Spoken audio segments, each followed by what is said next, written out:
Hey Rob here, and this is 1 month with the Nvidia Shield K1 tablet. Those of you who requested more detail in this particular type of update are going to get your wish. I apologize. I really thought that most people who watched the 1 week video would have seen the unboxing and initial comments video. The idea was that they were going to kind of stagger on top of each other.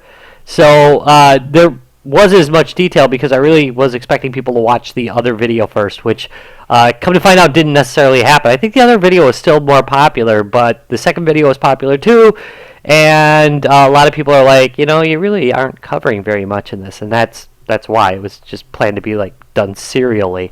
That said, I'm not going to do it serially. I'm going to kind of make this one the final video, but I'm going to include a whole lot in this. So those of you asking for detail, here comes the details. Let's start with something I didn't think was going to be a big deal that has become kind of a big deal. I mean, it's not like a deal killer, but it is annoying to me, and it's the lack of a charger included with the unit. I didn't think I'd care. You know, you can plug it into your laptop. In fact, in my house, I've got USB in the wall, so it's not that big of a deal. But if I go to a hotel and maybe I don't want to take my laptop with me, maybe this is what I took with me, it's kind of nice to have a charger. And yeah, I know everybody's like, well, all sorts of devices use the same charger, but more and more companies are not including the charger, so less and less chargers are around the house. And I found myself short a couple times or having to go look when I definitely would have kept the Nvidia Shield charger with the Nvidia Shield. So please don't do that if you ever make another portable. Just include the damn charger, will ya? It's not that expensive. So, that said, it's not that expensive. I just would have liked a brand matching one. I've just got a little cheap one that I use for charging it when I'm out and about. Not a big deal, but it is. It's annoying. Next thing. As far as construction goes, I'm gonna cover the cover in a minute too, which I don't think I have covered decently anyway. The screen still looks great. If you look at it, I'm sorry, it is not flipping. I think it's because I've got it plugged in if you look. There we go. It still looks great. I use no screen protection at all except for the default cover. Not the default, the factory cover that comes with it. There is no like skin or anything on top of the screen. It's been going a month now. I'm not particularly careful with it. In fact, I often have it open. It's almost always open, honestly, because I use it for listening to radio at night. And it sometimes ends up on its face. There's no scratches. Looks just as good as the second I bought it. Yeah. So, nothing but great to say about the screen. In fact, this screen is such a big improvement over the Nvidia Shield Portable, both in size and in color. I'm very impressed with it. Not that I thought the Shield Portable screen was bad. I just really, really like the screen on this. It looks really nice. The other thing is the back. I really am starting to appreciate the grip again. It's one of the things that I really liked about the Nexus 7. I like that little grip on the back, and it's one of the things I didn't like about Apple products for a long time, that they were very slippery. It was easy to drop them. So, especially, you know, if you're paying attention to something else, like I always am. So, yeah, I appreciate that, and that also still looks good, which I didn't really expect. I thought it would be a magnet for about everything. It's not perfect, but it's scratch-free still and looks good and has held up. So I'm pretty happy about that. Let's talk about the cover.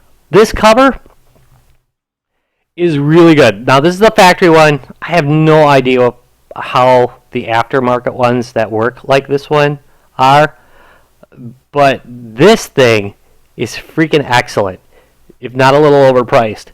It is easily comparable with the Apple one. I also like the fact that if you look, there's actually a little bit of, let's get on the screen. There we go. There's actually a little bit of hook that goes into it, but it is magnetic, just like the Apple one. So that is pretty freaking cool. Sorry about that stupid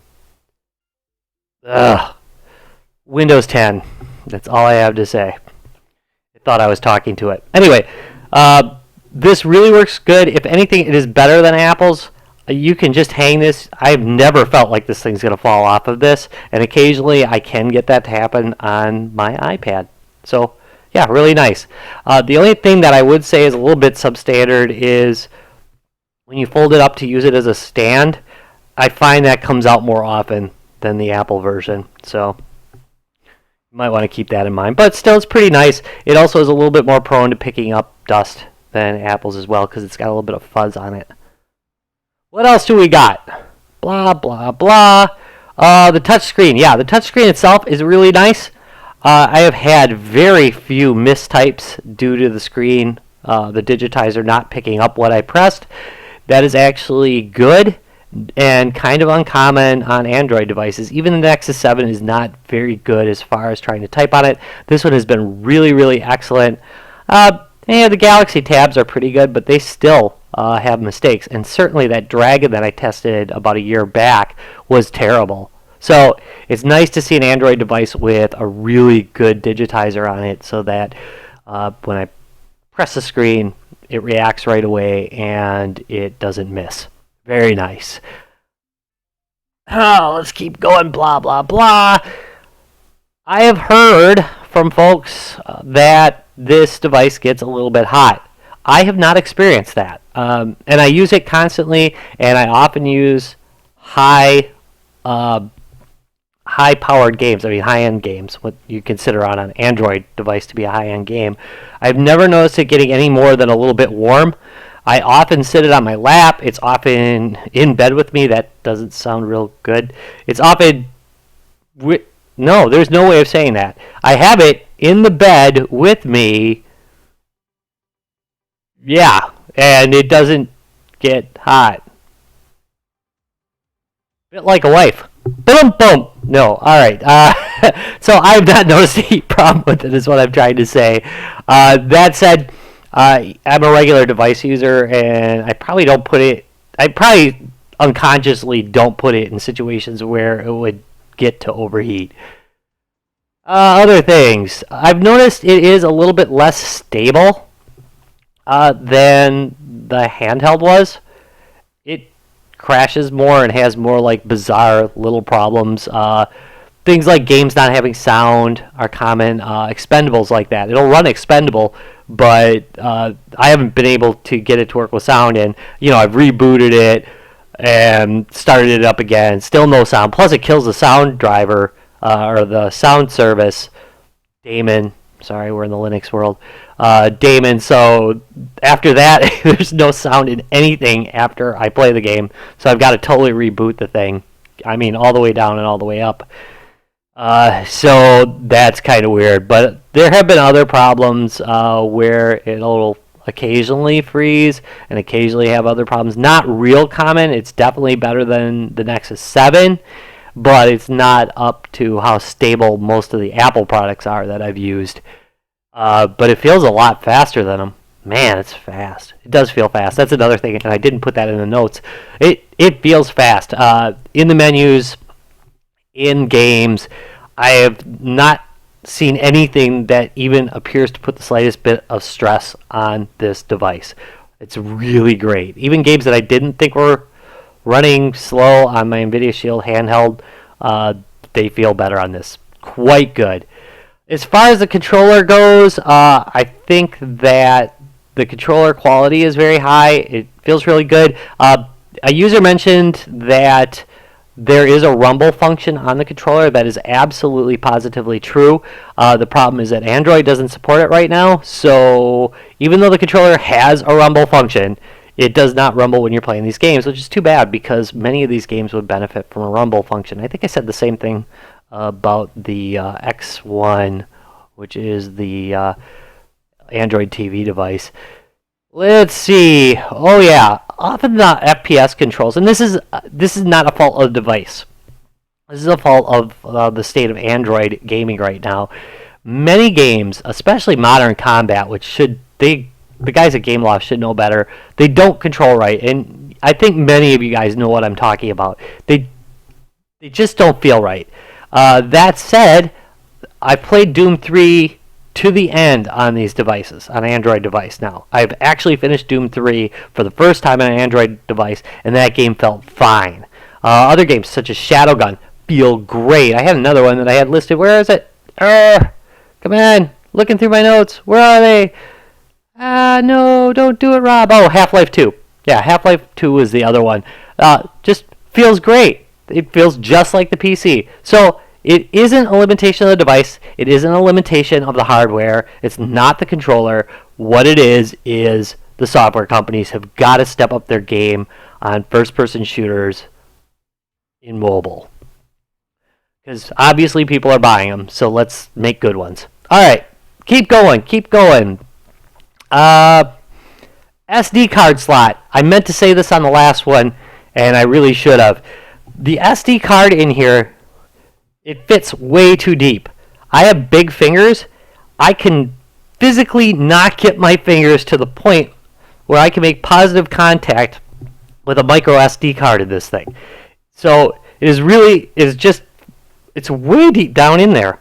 Wait, where is it? It's got a little top cover. There it is. And that's not, there you go.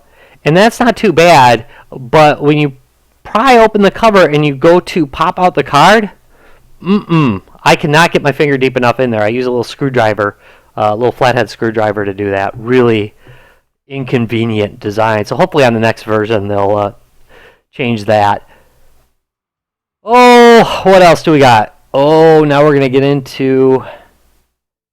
I think we're going to get into actually being here. But I'm going to go down a little bit because I performed the Marshmallow update, and there's a lot I want to talk about on the Marshmallow update, but I want to try and keep it short enough so that I don't lose you with it. Fair warning, the Marshmallow update has a known bug that causes fast battery drain. I haven't run into it, probably because I run a lot of 3D stuff, and I probably don't notice it as much because I'm towards the top of CPU usage anyway. But you might want to note that right now there is indeed a bug. As of this time, there is a bug that causes increased battery drain on this device if you upgrade to Marshmallow. So if you haven't yet, you might not want to. But there is some things that might make you want to upgrade. And I'm going to show you one of them. One of them is, and I'm on screen now with it, is improved SD card handling. Back in the past, what you did is you put an SD card in, micro SD card in, and you could move apps over to that SD card, which is pretty cool. That was nice because, these machines do have very limited storage on board. Now what you can do is you can, where is it? Boy, that sucks. You can, there we go into settings, and if I go into storage, I can use this SD card as extended storage. It doesn't work quite as you'd expect, but anyway, there's a little pull down menu, and right now I've got it formatted as contiguous space. So it is formatted as system space. And what that means is it will start using this for storing apps automatically. And it basically actually extends your system space as if it was one giant drive. Now, if you notice, it doesn't look like that on here. But you see my internal storage usage? 3.21 gigs are now used of the available 12. As opposed to it being way fuller, even though I moved everything to SD. So you now can just use this as extra storage, but note, you cannot take that SD card out of there anymore. You can't use it for something else. That's it. You can only use it for this. Now, there is one other thing you can do. You can still use it the way you used to. You could format it as portable. That is an option still. So just note that. If you format it as portable, you can use it in other devices. If you format it as system space, you cannot use other devices. I cannot say that enough. That's important. It's going to matter to you. Let's go back though. Okay, so the problem with using it as system space is, of course, that I can't pop it into my computer and maybe drop, I don't know, say ROMs on it. What I do is, instead of rootkitting it and going through a bunch of crap that always causes you pain in the long run. Yeah, I know there's a lot of people who swear by rootkitting. Hey, I'm fine with you guys, all right? I'm a Linux guy. I like customization. The problem is I don't like to screw around with it every time there's an update. That's a pain in my ass. So I don't rootkit. So how do you get around that when you've got something like this? Well, I use something called File Commander. Now, there are free options that do this, and they do it perfectly fine. I just happen to like the interface. This is a $5 program. I have no problem spending $5 for software I like. That said, you can absolutely find free file managers on the Google Play Store that work great for this. So don't be afraid to do that. All right, but anyway, what I do basically is it spots the SD card, and I come up with a remote location. In my case, right now what I'm doing is I'm using Azure. I'm sorry, what do they call it? What do they call it? Wait. Give me a second. Hang in there. Where's some music? They call it, not iCloud, that's Apple. OneDrive on Windows. Sorry, it's based on the Azure cloud. I'm a system administrator, and I start calling crap by the wrong names now. All right, so anyway, OneDrive is the technology that I'm using to share my files, and basically all I do is I can pick a file off of my remote files on OneDrive. There we go. And I can transfer them to my local SD drive. Very easy to do. The thing is, you could use your local network. You could use a local computer that's out here and log in just as easy. You could use several other systems such as Dropbox. You can do all that. There's all sorts of different ways. You could use external USB storage to get the ROMs on there. The point is that you do not need to go rootkitting to get this done. You can drop ROMs on the system still. That's not impossible. That is my big frickin' takeaway from this. It's not a need. So if I go into PCE, I can load a game. Load a game, I say, and see all my games are right there. And you can't even see that. Sorry about that. But anyway, all my wait, here, I'll hold it up this way. All my games are on there. No problems. So let's get out of there. Apparently it does not like that at all. That's kind of weird that it did that. Look into that. Let's put something on screen while I continue talking. All right. Back to it. I like this game because it's got an attract mode. Anything else I need to know? Nothing there, nothing there, nothing there. Oh, yeah, I was going to go into some of my favorite games.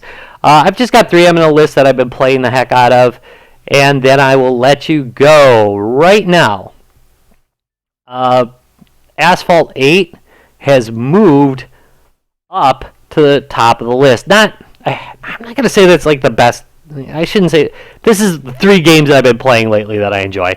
I'm not going to call it one of the 3 best games on the platform at all. But I am going to say that if you were playing Asphalt 8 on the handheld and experienced some stuttering problems and some other issues that it did have, it plays great on the K1. It is really a wonder to play. And in fact, if you've got the console, play it on there too. It's really good. I never played it before. I mean, I played it like a couple times before, but I didn't enjoy it. Now I'm really enjoying that game where I didn't before. So, well worth checking out on there. That's Gameloft's Asphalt 8. Did I say 4? Yeah, well. Anyway, one thing to note about Asphalt 8 is I did have problems syncing when I play the game here on the K1 tablet versus on the console. So at first it did work. It would keep the same account. Last time I played, it complained that the version on the console was old, so it would not accept my cloud account, which was very saddening. I'm waiting for them to update. Maybe they have by now. Hard to say. They update constantly. Other games. Shadowgun Dead Zone is still on the playlist. man, just play that game. If you get a chance, play. No, really, play it. This is the way multiplayer games should be on the Nvidia platform. They just play great. It controls well. I don't even think, hey, I'm playing a mobile game. I just say, hey, I'm playing an over-the-shoulder shooter that is great. And that is how these games should play. You shouldn't be you can enjoy the fact that, hey, this is cool, I'm playing on the small screen, but you shouldn't be constantly thinking, hey, I'm putting up with this because I'm on a small screen. The game should play perfectly on the small screen, and that should be the cool part of it. And that is what Shadowgun does. Plays great on a small screen. Alright, one last one. Oh yeah, Horizon Chase. Oh, I threw in another one. Alright, Horizon Chase. Did I mention this earlier? I think I mentioned this in the last video I recorded, which was today. Horizon Chase is a bit like Outrun. A bit. It is like this with Outrun. But if you did not like Outrun, necessarily, don't let that put you off, because this is a modernized version of it. And it looks like Outrun, kind of, but it's in polygons. It has a retro look without being really retro at all. The controls are excellent. It's only $3. Well worth taking a look at. I'll probably link it down below, of course. All these games, of course, I'll be linking down below. Finally, Killing Floor Calamity I've been playing. I play that on the big screen as well. Quite a good game. It has not done terribly well, and I think it deserves better. I'm a big Killing Floor fan. In fact, I'll probably be covering Killing Floor 2 pretty soon because it's nearing completion. Loved Killing Floor, loved Killing Floor 2. We play it all the time on Guys, Games, and Beer. There's videos all over the place of us playing it. Killing Floor Calamity takes that idea and turns it into a top-down shooter. Yes, I believe that Killing Floor, as a first-person shooter, should be on this platform. But what the heck, if they're not going to give you that, I'm okay with the top-down shooter. You should really try it out. It's really quite a bit of fun if you like dual-stick shooters. This is probably one of the deepest ones you can get. Probably, no, it is one of the deepest ones you can get. Alright, that said, that is about it for this week's videos. Keep an eye out. I've been doing a lot of retro pickups. I might do one quick retro pickup video, and then I'm on to next week where I do some more indie gaming. Thank you very much for watching this video. If you enjoyed it, please do me a favor, give me a thumbs up and subscribe for more. Bye!